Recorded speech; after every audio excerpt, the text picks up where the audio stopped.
Hi beautiful people, my name is Milka and today I will show you how to do a loop start. Let's grab our thread. I usually just put the two ends together.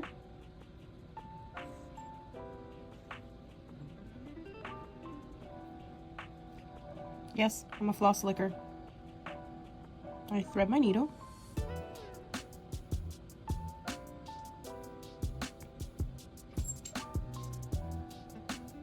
And now I have a little loop here. I'm gonna put my needle from the top on my first hole, which is, to me, it is the top left. I'm gonna leave a little bit of the thread on top. I'm gonna come up on my bottom right. And through this little hoop, I'm gonna insert my needle right there. I'm gonna pull to the bottom right, and then I'm gonna insert the needle on the top left, and then I'm gonna pull until that little loop is on the bottom of the fabric. I'm gonna come up on my top right, and then I'm gonna come down on my bottom left. And that's it, people. Very easy. Now that you've learned how to do a loop start,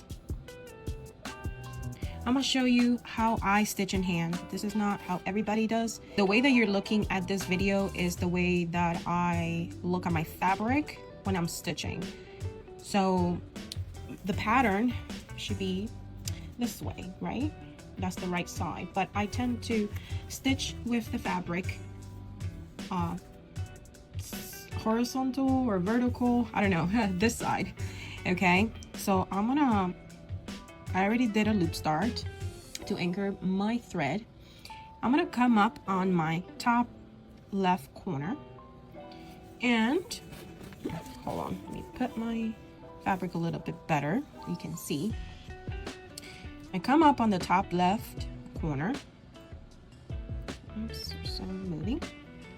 I'm going to do the sewing method. I'm not gonna do no poking method. I'm doing the sewing method. So I grab my needle. I tend to put these fingers under my stitches in a way, and I'm going to go down on my bottom right, sorry, and I'm going to come up from the front to the top right. I'm gonna pull it through, right, and then I'm going to continue. I have to do 4 stitches. So I'm gonna come down and up, pull through, down and up, pull through, down and up, and pull through. I'm done with my 4 stitches, so I'm gonna go back and complete the X. Sorry that Luna is whining, but every single time she hears me talking, that's what she does. So I'm gonna go down on my bottom left and up on my top left. So, and be careful of doing this. Your thread, if you do this, you will not create an X. You need to make sure that your needle goes under that thread. Okay, so you pull it and you create the X, and down, up, under the thread, and you pull it and you continue doing the same. And so I'm going to do a couple more stitches without talking, so you guys can see a little bit better. So I'm gonna do 2 rows of 5s.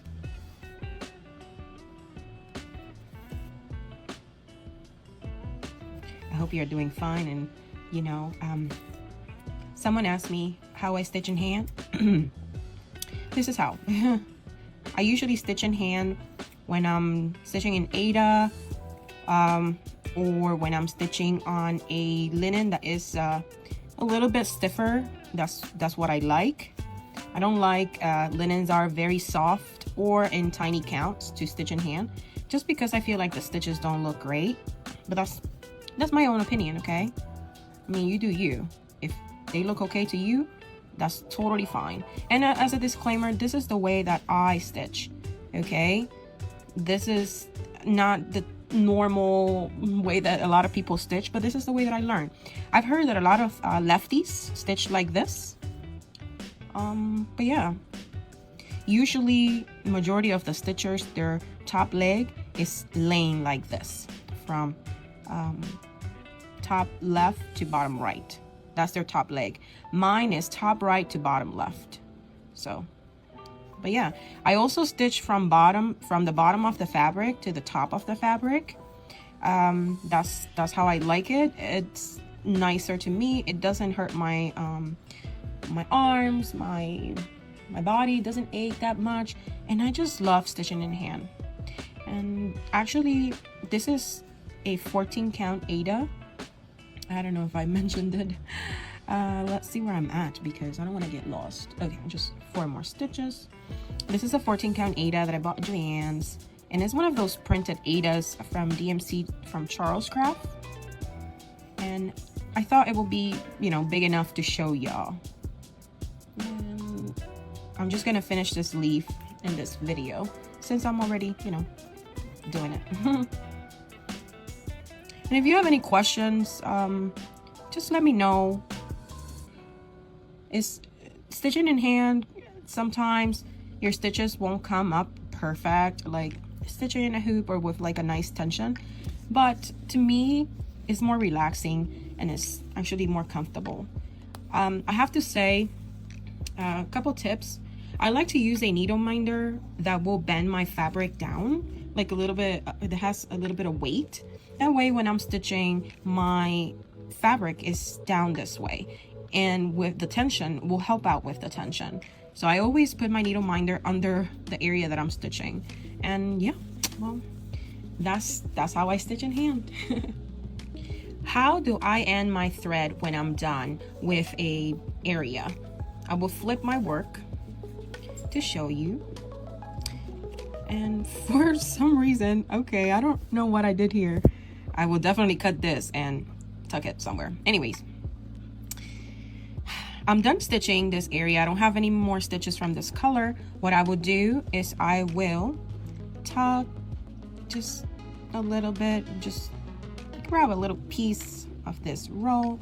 I will insert my needle there like that, and then I will do another little stitch at the end of that roll just to secure it, and then I will cut my thread.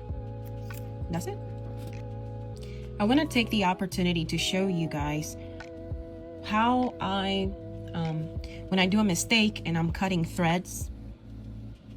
You know what, let me grab like a darker thread. When I do a mistake and I cut from the front, that stitch or something happened and I'm quite off, I don't like to frog the whole thing. So what I do is I try to do kind of like the loop method. I'm gonna show it right here. And yes, I'm a floss licker. I'm not ashamed of it. Done it all my life. I saw that, I don't know what happened here. I don't like to have these long threads across. Maybe I was not paying attention. I'm just gonna cut it in the middle. And I'm going to go through, for example, let's see if this focus. I'm gonna go through under a couple stitches from the back. This can also be helpful when you have when you're playing thread chicken. If you're new and you don't know what thread chicken is, when you have just enough thread and your needle is way longer to tuck it in the back. So you can do this to finish off your stitches. So what I'll do is I leave the little loop, I put in the short thread in the loop, and then I'll kind of catch it, you know, with this little thread that I made, and then I just pull it gently. How to start your thread with one strand. So here we got one strand. There's different ways. The easiest way that I'm gonna show you is from starting from the front. I'm just gonna use this 14 count Aida since it's just easier to see and bigger. So I usually stitch from left to right, and I'm going to start on my bottom corner and I'm gonna go to a top left corner, for example here. So then I'll pull the thread, I'll leave a little tail, and I will start stitching.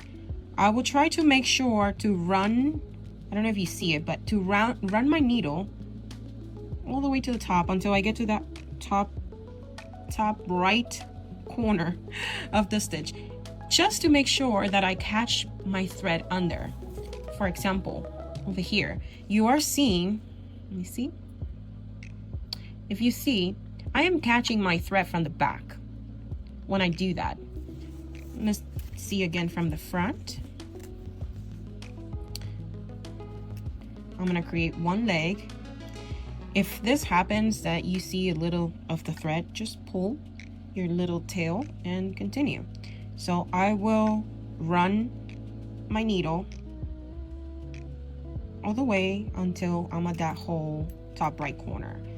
And I'm gonna do that until I'm, 3 to 4 stitches. By this time, all my thread should be, caught in the back. I can actually cut it right now, or I can finish my stitches.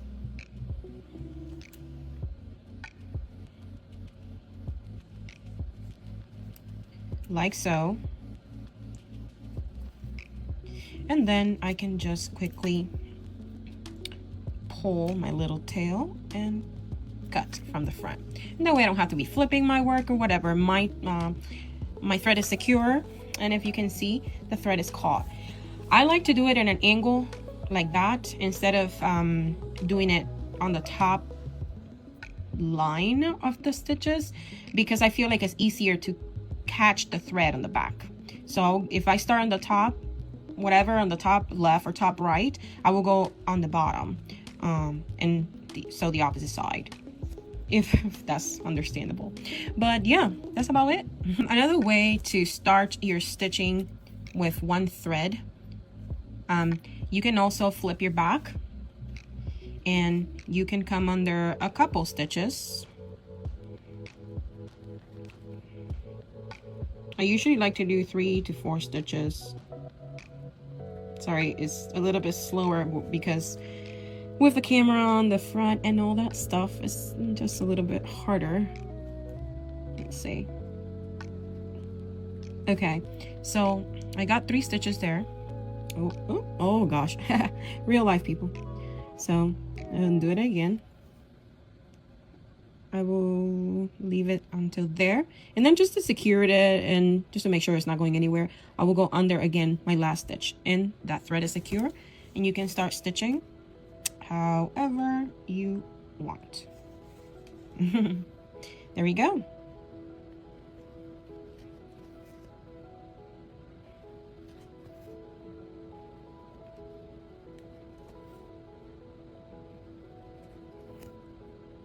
And that's another way that you can actually start. Hi guys, my name is Milka, and today I'm gonna show you how to do a pin stitch in a Aida fabric or Aida cloth. So usually when you do a pin stitch, you're using one thread, or you can use more than one thread, but majority of the people do pin stitch when they're using one thread. Okay, so I'm gonna get very close and intimate, people. So the Aida has a lot of little threads that you can actually pierce. How I do it, because there's probably people that do it differently.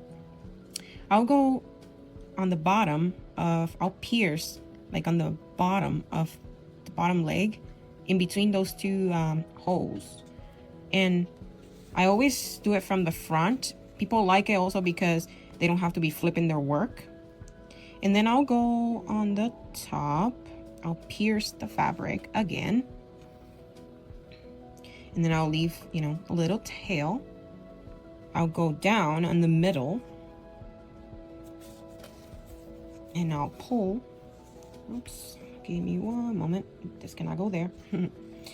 I'll pull like so. Sorry for all the moving, good lord. Okay, and then I'll go up where I put my original stitch.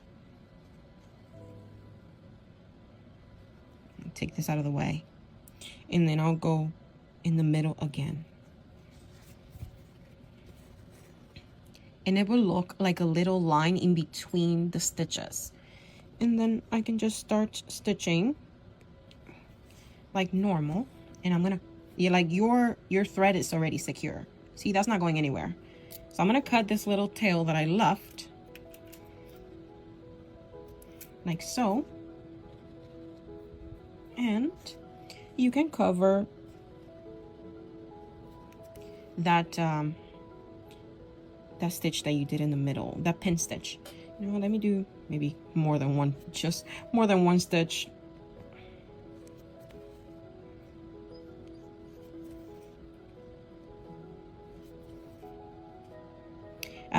Also, you can do the pin stitch to end, not just to start. You basically do the same thing. You go up a couple stitches in the middle, go, you know, pierce the fabric, and so. Same thing, right?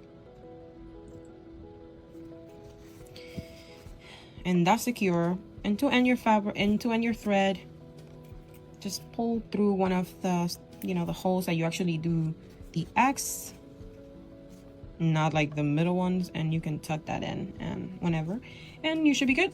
And that way you can stitch over this on the back. Usually that's what majority of us do if we're using the pin stitch. I hope you guys enjoy and you learn something from this, and if you have questions, let me know. I'm gonna continue creating all these small videos of how I stitch, because you know, not everybody stitch like I do, but yeah, I hope you guys are having a great weekend. Ciao.